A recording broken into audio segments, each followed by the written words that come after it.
आप देखिएगा कि बहुत महत्वपूर्ण जो खबरें हैं, जिस प्रकार से आप न्याय पाने के लिए कचहरी के दर दर के ठोकरे खाते हैं। ये नमस्कार साथियों, मैं हूं मनीष और आप देख रहे हैं GS4 न्यूज। जैसा कि मैंने आपको बताया था कि मैं हरिहरगंज हुसैनाबाद विधानसभा क्षेत्र में एक विशेष कार्यक्रम कर रहा हूं। साक्षात्कार का कार्यक्रम है जिसमें हरिहरगंज हुसैनाबाद विधानसभा क्षेत्र के राजनीतिक क्षेत्र में, साहित्य के क्षेत्र में, व्यापार के क्षेत्र में, चिकित्सा के क्षेत्र में, खेल के क्षेत्र में तथा पत्रकारिता एवं अन्य क्षेत्रों में जो लोग अपना प्रभाव रखते हैं उनसे मैं साक्षात्कार कर रहा हूं।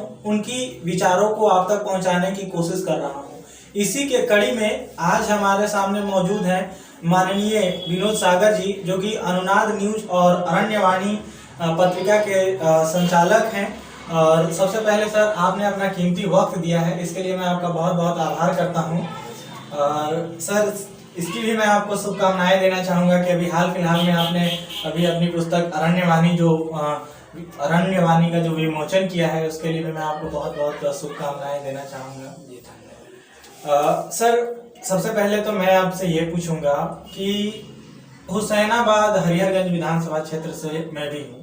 बहुत मुश्किल होता है आज से 7 साल पहले, 8 साल पहले इस छोटे से क्षेत्र में पत्रकारिता के विषय में सोचना और इस क्षेत्र में करियर बनाना। तो आपने कैसे इस क्षेत्र में सोचा कि इस क्षेत्र में हमको करियर बनाना है, पत्रकारिता के लेखन के क्षेत्र में करियर बनाना है? देखिए, पत्रकारिता और लेखन दोनों अलग अलग पहलू हैं। लेखन से मेरा नाता बचपन का रहा है, क्योंकि मैं आपको बता दूं कि मेरा जन्म 3 जनवरी 1989 का रहा है और मेरी पहली जो कविता छपी थी, बाल कविता थी, वह केला शीर्षक पर, और पहली ही कविता मेरी पुरस्कृत हुई थी, प्रभात खबर में छपी थी।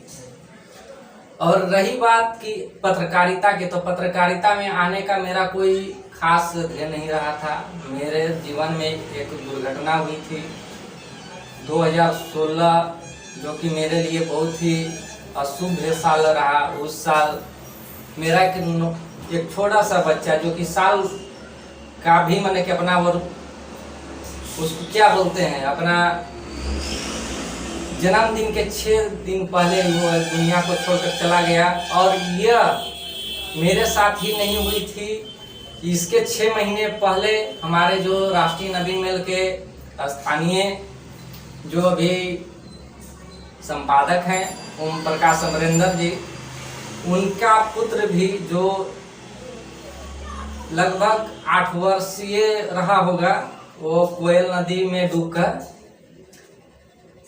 भगवान का प्यारा हो गया था। और वो बच्चे को खोजने में उनकी माँ यानी अमरेंद्र सर की पत्नी भी उसी स्थान पर 2-3 दिन के बाद मृत पाई गई।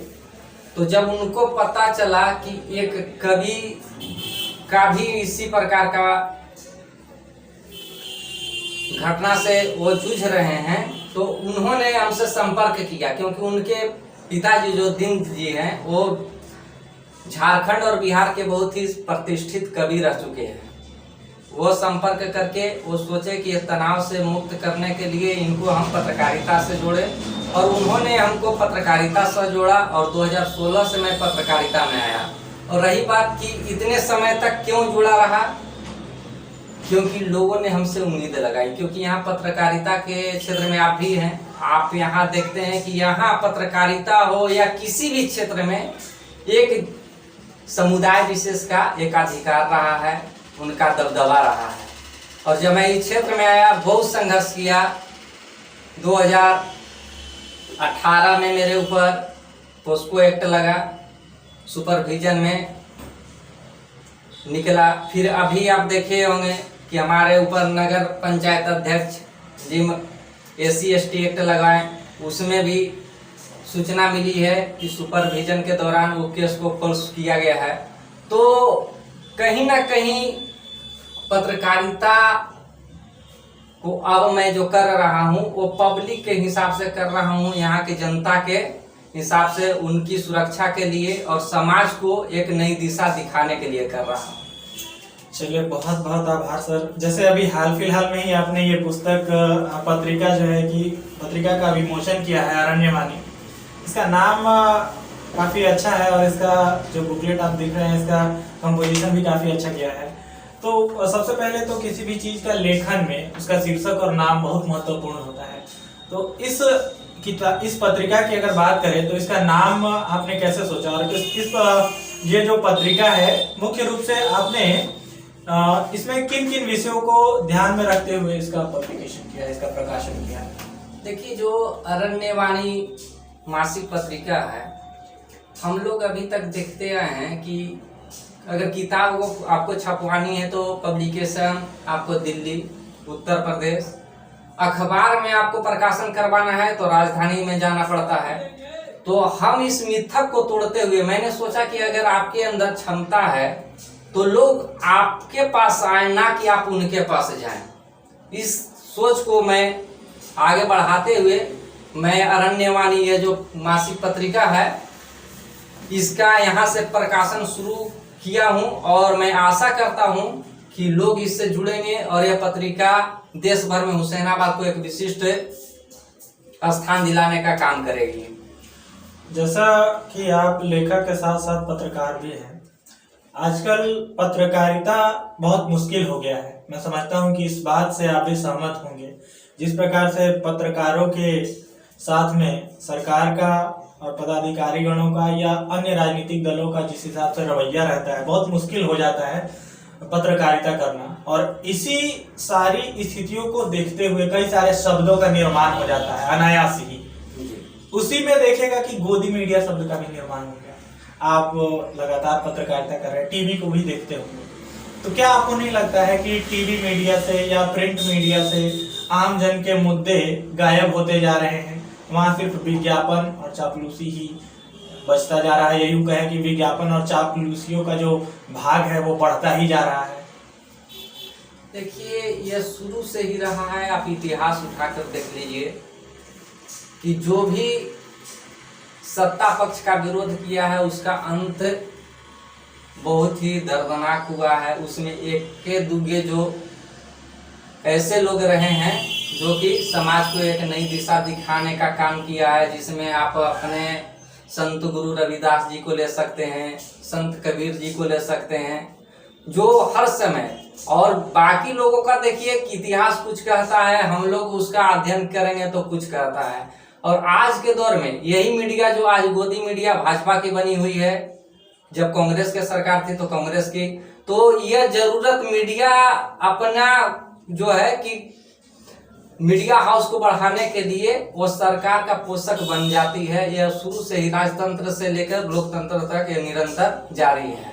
उस समय पत्रकारिता का कोई नाम नहीं था, आज लोकतंत्र में पत्रकारिता का नाम है, मगर वो निरंतर जारी है राजतंत्र से लोकतंत्र तक। जैसा कि अभी हाल फिलहाल में अमेरिकी एजेंसी ने कहा कि भारत अब आजाद देश की कैटेगरी से निकल के आंशिक आजाद देश की सूची में चला गया है। ऐसे में पत्रकारिता को लेकर के आप क्या कहेंगे और आम जन का क्या दायित्व बनता है? देखिए, पत्रकारिता आज आंचलिक पत्रकारिता नहीं हो रही है, यह बहुत ही दुखद है। क्योंकि आप अखबार हो या टीवी उठाकर देखिए, खबरें वही दिखती हैं जहां पत्रकारों का, मीडिया को लाभ दिखता है। आप देखिएगा कि बहुत महत्वपूर्ण जो खबरें हैं, जिस प्रकार से आप न्याय पाने के लिए कचहरी के दर दर के ठोकरे खाते हैं, ये खबर छपवाने के लिए आपको कितना संघर्ष करना पड़ता है। आप अगर ये चीज का अगर नहीं भुक्तभोगी हैं तो एक जनमानस जो कि समस्या से जूझ रहा है, कभी उससे मिलकर देखिए, आपको पता चल जाएगा कि इसमें कितना संघर्ष है, कि एक सच्चाई को आम लोगों तक लाने के लिए उनको कितना संघर्ष करना पड़ता है। चलिए, बहुत बहुत आभार सर कि आपने अपना कीमती समय दिया। साथियों, मैं बताना चाहूंगा कि अभी मैं विशेष कवरेज कर रहा हूं, इंटरव्यू साक्षात्कार सेशन, जिसमें विभिन्न क्षेत्रों के लोगों से जो कि अपने समाज में प्रभाव रखते हैं उनका मैं साक्षात्कार कर रहा हूं। इसी के कड़ी में आज हमारे साथ विनोद सागर जी थे, जो कि अरण्यवाणी के लेखक संपादक हैं और साथ ही साथ अनुनाद न्यूज चैनल चलाते हैं। जो कि काफ़ी अच्छे तरीके से चला रहे हैं, आमजन के मुद्दों को काफ़ी जोर शोर से रखते हैं। अब आने वाले समय में आपको इसी तरीके के और लोगों का भी साक्षात्कार देखने को मिलेगा। तो इसी तरीके के आमजन के मुद्दों को देखने के लिए बने रहें GS4 न्यूज़ के साथ। चैनल अगर अच्छा लगता है तो लाइक शेयर सब्सक्राइब जरूर करें। बहुत बहुत धन्यवाद।